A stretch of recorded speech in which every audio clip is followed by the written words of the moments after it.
Thanks for joining us on your 11 on 11 weekend wrap up. I'm Tamer Knight. We begin with new court rulings that are changing who can run for office in Arkansas and a Supreme Court decision that could affect a fight over justice over the Peace seat in Pulaski County. THV 11's Kathy Rowley explains what happens next.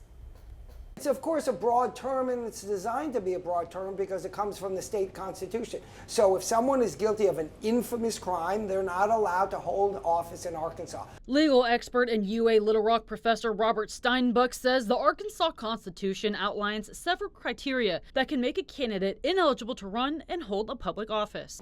It's a crime that impacts a person's morality, credibility, and that's why a hot check violation, a hot check offense, is precisely what should be an infamous crime. The question this election cycle is which outcome from a hot check charge can count and which one doesn't. One candidate who faced that question was Missy Wardlaw in District 94. Her case went before the Arkansas Supreme Court. Wardlaw had a guilty bond forfeiture on her record, but the court ruled that she can keep her name on the ballot and hold a public office. The Wardlaw case is a terrible decision, frankly. The majority decision written by Courtney Hudson says that Wardlaw's guilty bond forfeiture disposition doesn't mean she was convicted of that crime of a hot check offense. And it's really a stretch to understand how she gets there. The bond forfeitures, as the Supreme Court ruled on yesterday in Ms. Wardlaw's case, those are not infamous crime convictions. That's Christina K.G. Gooley, who ran for and was elected Pulaski County Justice of the Peace for District 10. She was removed from office after being ruled ineligible for 2 hot check convictions. Gooley insists she has no convictions and has a clean record. Considering the fact it was a bond forfeiture on mine, I'm hoping that it will open the door for a new hearing, and hopefully some things will get overturned. The Wardlaw case now sets a new precedent. Professor Steinbuck says the Arkansas Supreme Court dissent better addresses the legal issues surrounding hot check convictions and infamous crimes. The dissent in that case, written by Rhonda Wood, really addresses the law precisely and says, look, we have to take that record that Wardlaw doesn't dispute and read it, and it says guilty, and then the bond is forfeited. The dissent argues that the law is clear. Guilty means guilty, whether or not there's a bond forfeiture. But the majority of justices did not agree. The court says if you show up and say, like I said a moment ago, that you're Mr. Magoo, what? Me? Huh? I didn't know. You might get away with not being considered disqualified, even though a conviction for a hot check crime is a disqualifying event for someone running for office in the state of Arkansas. In Little Rock, Catherine Rowley, THV 11 News. Now, since the Supreme Court has the final say, the Wardlaw decision creates a new precedent, possibly opening the door for others to run if they paid fines before being convicted. Gully's campaign continues, and she has filed an appeal, but her case is still sitting before a circuit court judge. State police sending out a warning after seeing an increase in online crimes involving children. New data shows reports of online exploitation involving Arkansas kids are climbing quickly. Investigators handled 391 sextortion cases, while online enticement reports surged to more than 5,600, nearly a 500% jump. Police also tracked 11 suicide threats and tied 5 child sex trafficking cases to online exploitation. A lot of times we forget to ask them, have you seen this? And they just say, if you see this, you need to come tell me, or, you know, it's bad to see this, but ask them, have you seen this? Or have you heard any kids at school talking about it? Because that's a very important component too. Other advice from the State Police Task Force on internet crimes against children: keep track of the social media apps your kids are using and how they interact with others on those platforms. Lawmakers, judges, and advocates gathered at the Capitol this week to tackle a tough topic: reforming how children of convicted crimes are imprisoned in Arkansas. THV 11's Kathy Rowley breaks down what they discussed. We have a school to pipeline crisis here in Arkansas where, you know, testimony was given that 80% of the youth that are committed to the Division of Youth Services either are at or below 3rd grade reading level. For more than a decade, courts, commissions, and lawmakers have worked together to improve support for families and youth involved in the justice system. We passed legislation to require that juvenile judges utilize a validated risk assessment. And so these validated risk assessments is known as our Savory tool. And these assessments, they don't only apply for just the child. Circuit Judge Troy Brashwell of the 20th District explained that risk assessments, like the Savory tool, evaluate a juvenile's whole situation, not just one incident. And so it's one thing to know what risk factors a kid may have in their life, but to me the bigger question is, once you know those things, what are you going to do about it? What programs and services do you have that are specifically aimed at helping that individual kid or family? The purpose of that Savory tool is to make sure that kids receive the support they need at home and in their communities, instead of being in state custody. Representative Tara Shepard says that alongside that tool, reading levels remain a major concern with generational impacts. Our children not being able to read will impact our economy. It will have an impact on our workforce system.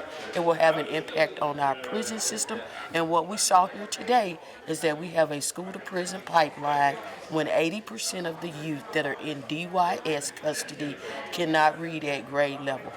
We need to focus on early intervention because what's happening is it's maturing into the juvenile justice system. In Little Rock, Catherine Rowley, THV 11 News. One of the civic organizations pushing to revitalize Pine Bluff could soon be shut down after a veto from the mayor. THV 11's Carter 3 reports on the mayor's claims that the Pine Bluff Urban Renewal Agency isn't getting their job done.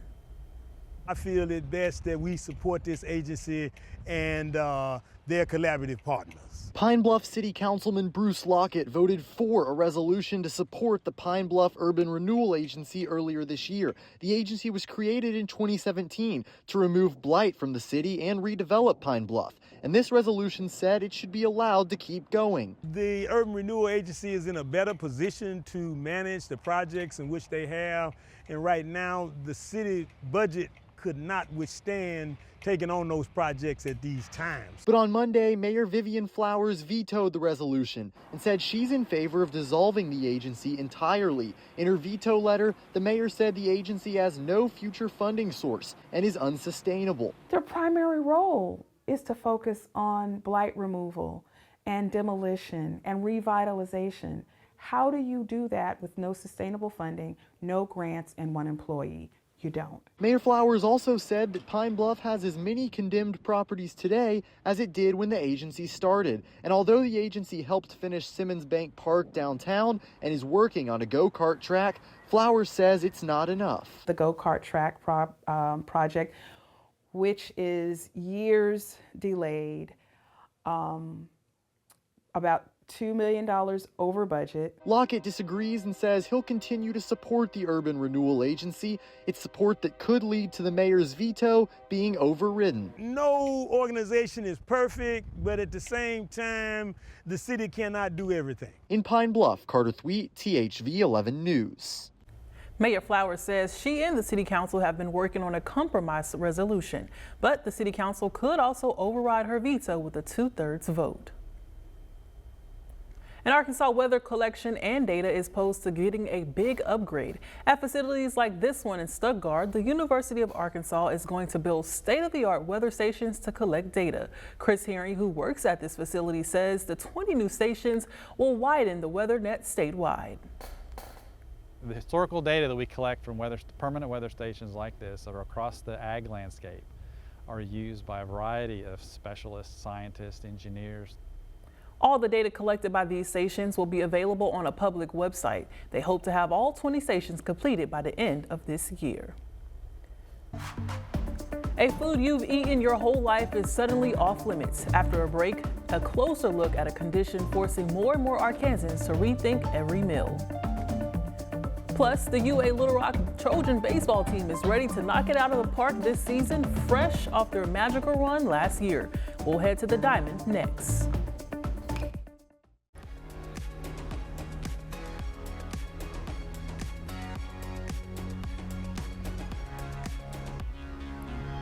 In a health alert this week, Arkansas authorities say they are seeing a number of bird flu cases detected across the state. As a reminder, they say you should avoid touching or moving dead birds and keep your pets away from them. If you feel sick after seeing one, make sure you contact the health department. And whether you're gathered at the table with your loved ones for holidays or celebrating life's biggest moments, there's always a meal to enjoy. But what if one day you learn you have an allergy that prevents you from eating your favorite dishes? It's an unfortunate reality that is becoming more common here in Arkansas and across the country. THV 11's Brooke Buckner shows us the push to raise awareness and what help is available.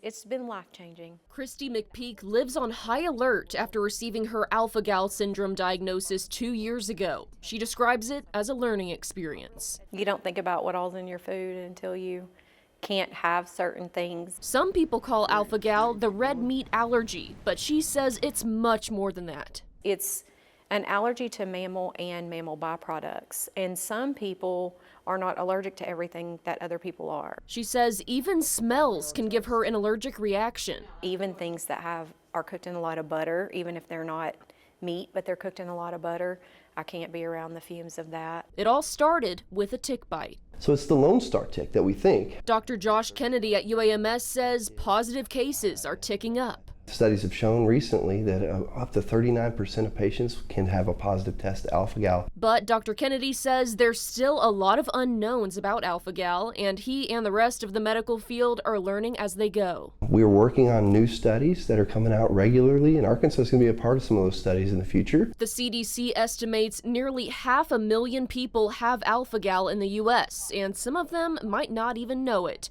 Arkansas State Representative Julie Mayberry has lived with it since 2013. We started an alpha-gal task force back in 2015, tried to raise awareness, especially with emergency room doctors, to know that this is not just an idiopathic thing, that they need to encourage someone to go get the blood test. And along the way, she says the task force realized the need to improve labeling on items. We actually brought our information to the FDA, and kind of what we discovered is we were there a little too early to really to ask for better labeling. The studies had not caught up with what we were experiencing at the time. But since then, there's been a lot more awareness. Thankfully, in 2023, Arkansas became the very first state to require that doctors report when someone has a positive test result for alpha-gal.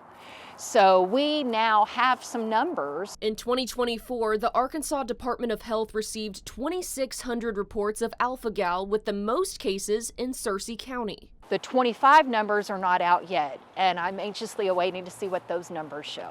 Meanwhile, in Washington, there's a bill before Congress that would mandate that alpha-gal be listed as one of the allergens that has to be noted on food labels. So far, it's just been introduced, but Mayberry hopes to eventually see it take effect. Since my interview with McPeak, she tried an ear acupuncture treatment to try and reduce her allergic reactions. It's not an immediate solution, and for some, it's not even a fix, but she hopes something good comes out of it. If acupuncture works for you, then by all means, make it happen. However, I would not do acupuncture and then go out and eat a steak.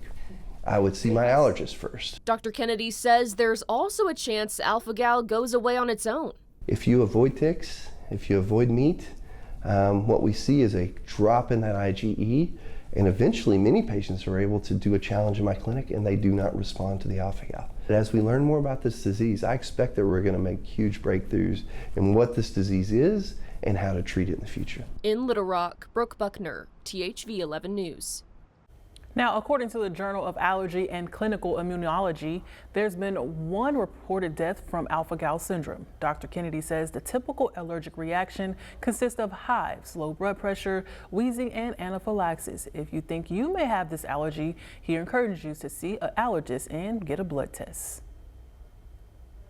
State education leaders are pressing pause on a plan to convert Hall High School in Little Rock to a public charter.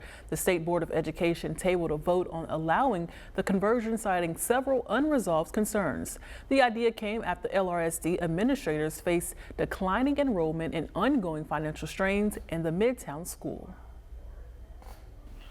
We know that schools are trying to create options to meet the needs of students and families, and this is probably a program that's not for everybody. LRSD declined to comment. The board announced they plan to bring the item back up during the board meeting in March. And in a state accustomed to early summer runs at baseball glory, last year brought a surprise. Instead of the powerhouse Razorbacks taking all the spotlight, the Little Rock Trojans put a dent in the armor of the eventual champs. With the new season set to start, THV 11 Sports Director Tyler Cass finds out what the team plans for an encore. We're a 12-year overnight success. Swing and a miss from last team in. Little Rock, for the first time in program history, are OVC tournament champions. Will face the Little Rock Trojans out of the Ohio Valley. Went 8-16 in league play. Ground ball left side. Seguin, nice throw, and this one is over. The party will continue for the Trojans and their fans.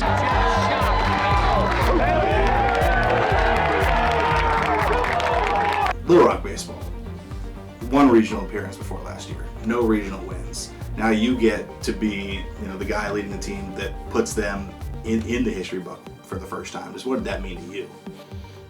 Just validation. When all those things you've been working towards, the litmus test, kind of the ultimate grade is, can you get to a regional? Can you get to Super? Can you get to Omaha? And that's how you know if you got a program that can win on any stage. And then I think Baton Rouge, Alex Box Stadium is probably the ultimate test. Got him. Arguably the toughest, one of the top 2 or 3 toughest places to play in all of America, and see your guys walk out there and be calm. Oh my goodness. And do the things that we've been working on and do the things that we've been training them for. That makes you proud as a coach to say, okay, what we're teaching down here, at 24th and Harrison, at Gary Hogan Field, old Kerr and Conway Park, works and travels to any stadium, any stage, against any team in America. You talk about finding validation through lots of different ways, not just regional wins, but there a point, in the last decade or so where maybe there was some of that doubt or that questioning of you've been here 10, 11 years, hadn't broken through yet, or you're on the right path. Right.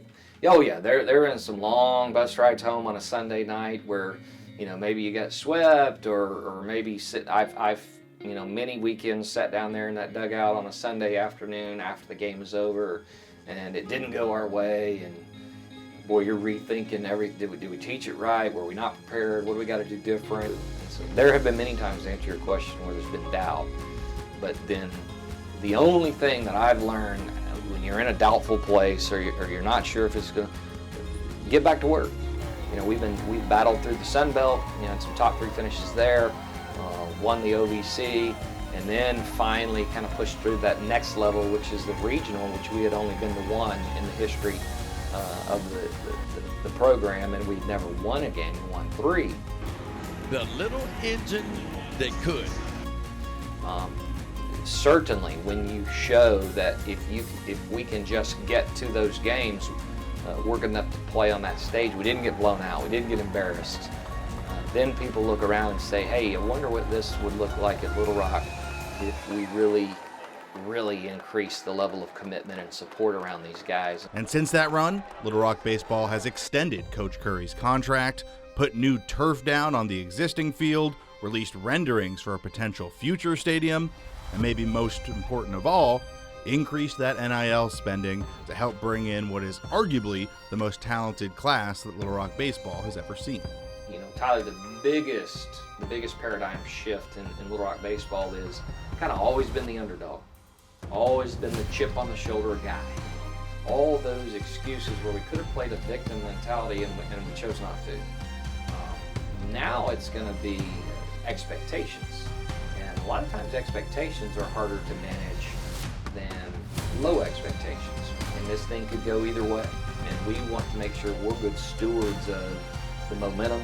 We keep pushing kind of the big boulder uphill, and we don't lose any momentum. And that all starts on the field with winning out here February 13th.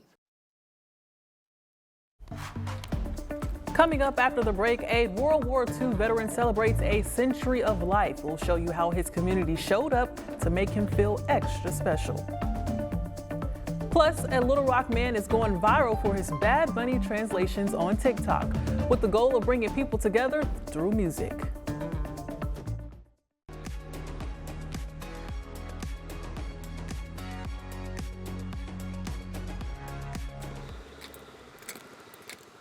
To celebrate his 100th birthday, and if you see Joe, I mean, I don't know what his secret is, but man, he looks great for 100 years old. It's also, not only an honor to celebrate him, but he represents the greatest generation.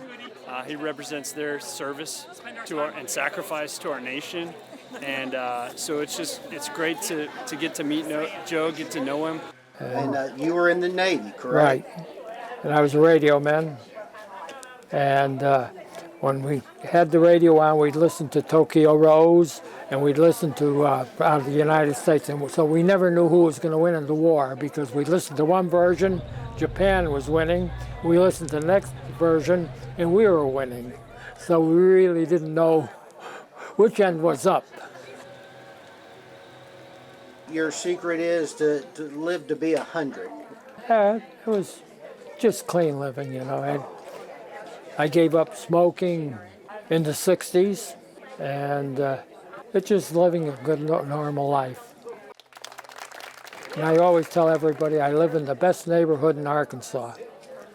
So that's all I can tell you, okay? A special thanks to photojournalist Danny Moore for that story. And we end our weekend wrap up with a man who was still scoring big from last week's Super Bowl. What started as a fun idea quickly turned into a bigger message about culture, connection, and how music can bring us all together. Here's THV11's Journey Taylor.